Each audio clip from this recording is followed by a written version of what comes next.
Good day, everyone. Today, I want to share a very personal story. It is a story about health, fear, and finding hope in the most difficult times. It all began with a diagnosis that changed my life: thyroid cancer. For many, the word cancer brings a wave of fear and uncertainty, and I was no different. The thyroid, a small butterfly-shaped gland in our neck, plays a huge role in our body's metabolism. When doctors told me that mine had cancer, the only clear path forward was a total thyroidectomy. This meant completely removing the gland to prevent the cancer from spreading to other parts of my body. It was a terrifying idea, but it was a necessary step to save my life. The decision was not easy, but it was one I had to make with courage.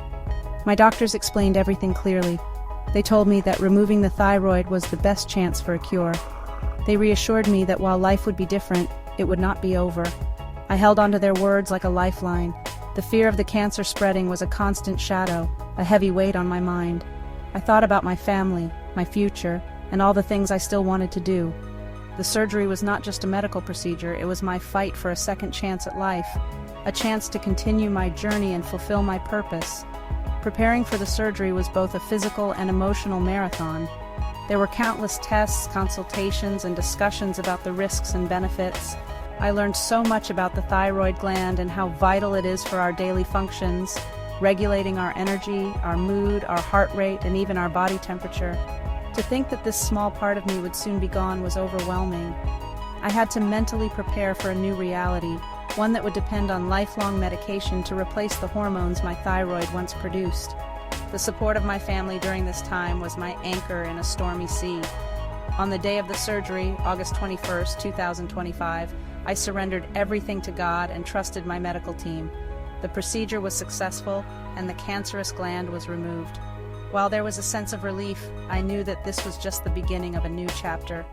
The road to recovery would be long and filled with challenges I could not yet imagine. The real battle, I would soon discover, was not just about surviving the cancer, but about learning how to live fully in its aftermath. This journey taught me the importance of listening to our bodies and seeking medical help as soon as we feel something is wrong. Early detection is truly a lifesaver. The days and weeks following the total thyroidectomy were some of the most challenging in my life. The physical recovery was one thing, but the hormonal chaos that ensued was a different kind of battle. Without my thyroid, my body was thrown into a state of confusion. I experienced intense chills that would leave me shivering uncontrollably, even in a warm room. Simple tasks like walking to the bathroom felt like climbing a mountain. My body was so weak, and I had trouble catching my breath. It felt as though a stranger had taken over my own body, and I had no control over its reactions. It was a frightening and humbling experience. Alongside the physical weakness came a surge of mental and emotional turmoil. I began having rapid anxiety attacks that would come out of nowhere, leaving my heart pounding and my mind racing with fear. It was a terrifying feeling, as if I was constantly in a state of fight or flight. My appetite vanished completely. The thought of food was nauseating. Because of this, my body grew even weaker. My voice also changed, becoming hoarse and weak, which was disheartening. I felt like I was losing parts of myself one by one. The vibrant person I once knew seemed to be fading away, replaced by a frail and anxious version of myself. The doctors explained that these symptoms were due to the sudden lack of thyroid hormones and the shock of the surgery. My body needed time to adjust to the synthetic hormone medication that would now do the job of my thyroid. Finding the right dosage was a process of trial and error. It required patience and constant communication with my endocrinologist. There were days when I felt so hopeless, wondering if I would ever feel normal again. The medication was my new lifeline, a daily reminder of what I had been through and what my body now needed to survive and function properly. This period taught me the true meaning of patience and self-compassion. I had to learn to be kind to myself and accept that recovery is not a straight line. There were good days and bad days. On the bad days, I reminded myself that my body was healing from a major trauma. It was fighting to find its balance again. The journey of adjusting to life without a thyroid is a marathon, not a sprint. It requires a deep understanding of your new physical needs and a commitment to following your doctor's advice. It is a daily promise to take care of the body that has fought so hard for you. My health journey did not just affect me, it sent ripples through all of my relationships. The person I was before the surgery, energetic, positive, and independent, seemed to disappear overnight. I became dependent on others for even the simplest things. This shift was difficult for both me and my loved ones. My family had to see me at my weakest, struggling to breathe, eat, and even speak. Their worry was clear, a constant presence in the room. They did everything they could to help, but there were moments when the strain was visible on their faces. It is a heavy burden to watch someone you love suffer and feel helpless. My mental health took a severe hit during this time. The anxiety and weakness made me withdraw from friends and social activities. I felt like a burden, and I didn't want anyone to see me in such a vulnerable state. Conversations were difficult, and I often lacked the energy to even hold up my end. This created a distance between me and some of my friends. They didn't understand what was happening inside my body, and I didn't have the strength to explain it. This experience taught me that a true support system is not about having many partners or boyfriends, girlfriends, but about having people who will stand by you through sickness and health. The changes in my diet also created social challenges. Suddenly, many of my favorite foods were off limits. Things I used to enjoy, like milk and creamy soups, were now forbidden as part of my post-surgery and pre-treatment plan. Eating out with friends became complicated. I had to carefully check menus and often ended up eating something plain or not eating at all. It was isolating to watch others enjoy their meals while I could not. It was another reminder of how much my life had changed, another small freedom that had been taken away by this illness.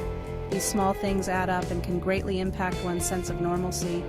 However, this difficult period also revealed the incredible strength of my true support system. My family never wavered. They learned about my condition, spoke up for me with doctors, and provided unwavering emotional support.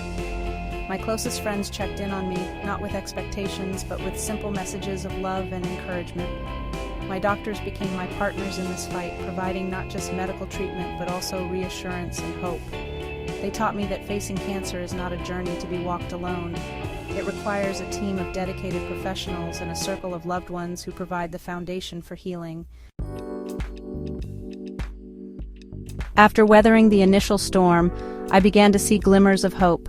The journey was far from over, but with the right medication dosage and the unwavering support of my loved ones, I started to feel more like myself again. It's crucial to understand that healing is not just about medicine, it's a whole process.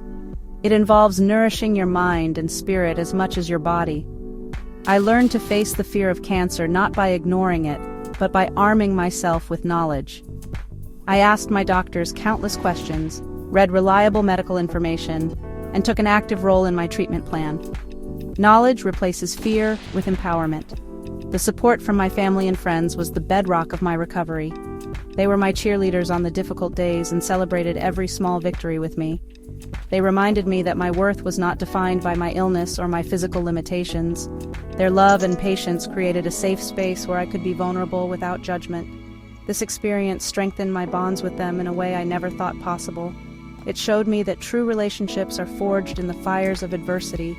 Having a strong support system is one of the most powerful medicines for both the heart and the soul. Today, I am living a full and happy life. Yes, I have a scar on my neck that tells a story. Yes, I rely on a small pill every morning to keep my body in balance. But these are just parts of my journey. They do not define me. I have learned to embrace my new normal and find joy in every day. This experience gave me a deep sense of gratitude for my health, for my relationships, and for the simple gift of being alive. It taught me that while we cannot always control what happens to us, we can control how we respond to it. We can choose hope over despair. To anyone who is going through a similar battle, please know this: you are not alone. There is a path forward. Trust your doctors, lean on your support system, and be kind to yourself. The road may be long, and there will be obstacles, but with the right guidance, treatment, and a community of support, you can overcome this. Life after a major health crisis can still be beautiful, meaningful, and filled with joy. Your story is not over. This is just a new chapter, and you have the strength to write a happy ending. Keep fighting, because there is always hope for a brighter tomorrow.